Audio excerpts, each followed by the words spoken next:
Hi everybody, welcome again to Indian Story Read Along. Today's story is really close to my heart because this is where my people are from South India. And specifically in this story, I found it was really interesting and a little weird because they're actually from the same places that my family is really from. They speak the same language, and I recognize so many traditions from here. This is called Where Three Oceans Meet. It is a story about three generations of ladies in the same family, grandma, daughter, and granddaughter, traveling around South India, which I used to do with my family when I was a little girl. Where Three Oceans Meet by Rajani, LaRocca, and illustrations by Archana Sreenivasan. Where Three Oceans Meet.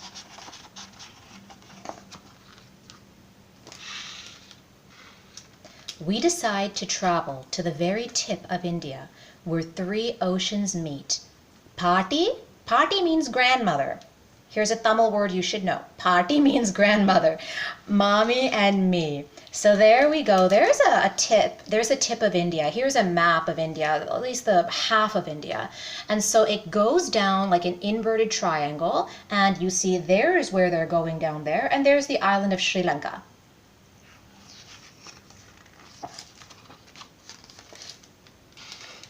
I want to go to temples, says Patti. I want to visit friends, says Mommy. I say, I want to see what's at the end of the earth. Yes, Sejal, they say. We'll see it together. And so we plan our trip. There's Sejal, the little girl, with a map. And there's Mommy with her phone. And there's Patti near the plant outside. I recognize this. This is a tulsi shadi. This is like a kind of from the basil leaf family, and it is very important in South India.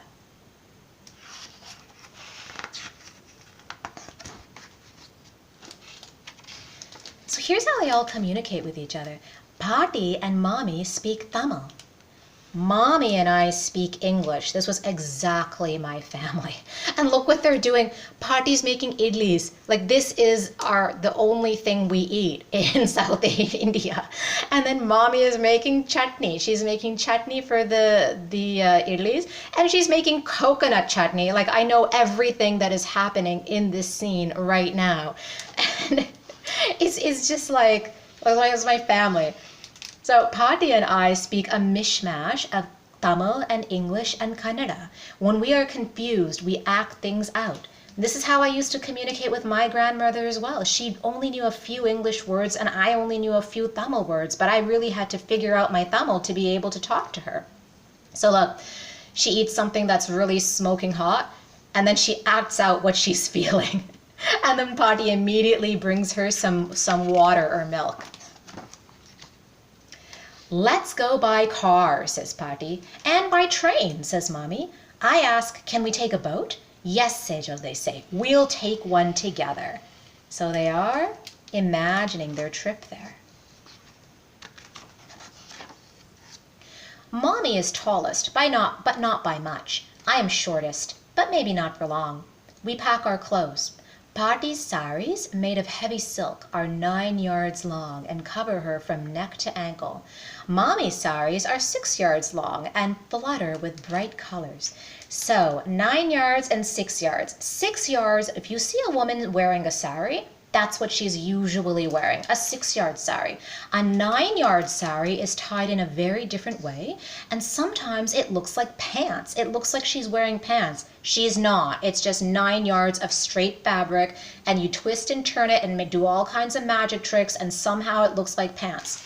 So I bring t-shirts and jeans. That sounds like me. And langas and blouses for dressing up. I pack my special sandals for the end of the earth. I wonder what we'll find there.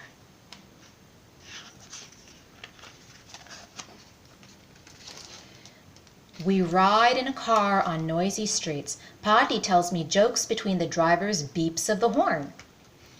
And so this is actually very common in India. If you're going on a trip between many different cities to see temples and visit friends and stuff, there are so many places where you can, for an affordable price, rent a car and a driver. And this person just drives you around everywhere for however long.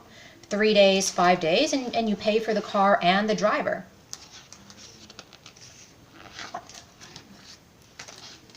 In Chennai, in the southern state of Tamil Nadu, the main city, capital city there is called Chennai.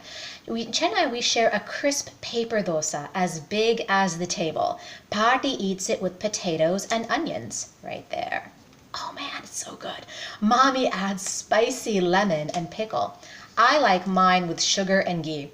Sugar and ghee is something you can only do when you're a child and you don't have to think about cholesterol. It is what heaven tastes like. And I actually haven't had it with a dosa. But this is not a joke. This is a 5-foot, they call it a table dosa, because that's how much space it takes up. And it's usually like a family meal. And so everyone shares this dosa together. We doze on a train as the countryside flashes by. Mommy points out cows and farmers' carts.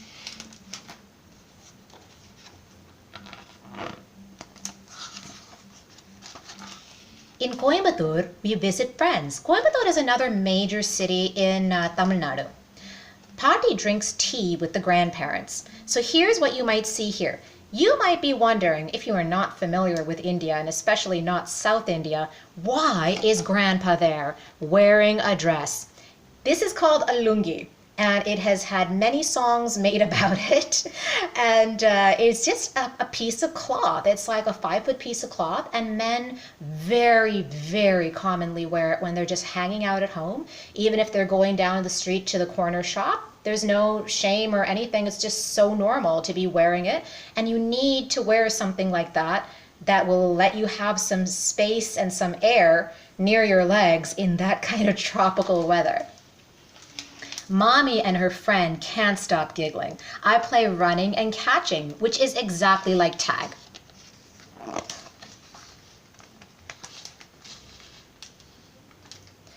We take a long, slow boat ride down a winding river. I love it, but I want to go faster.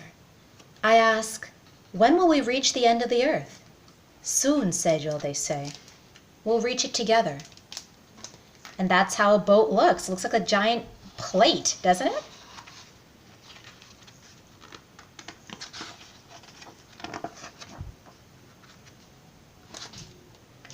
In the hot afternoon, we sip water straight from tender green coconuts with their tops sliced off. Elenir, if you know, you know. This, you will not believe. Coconut water has so many electrolytes. In fact, if you drink the water from 2 of these coconuts, it is enough to hydrate you for an entire day.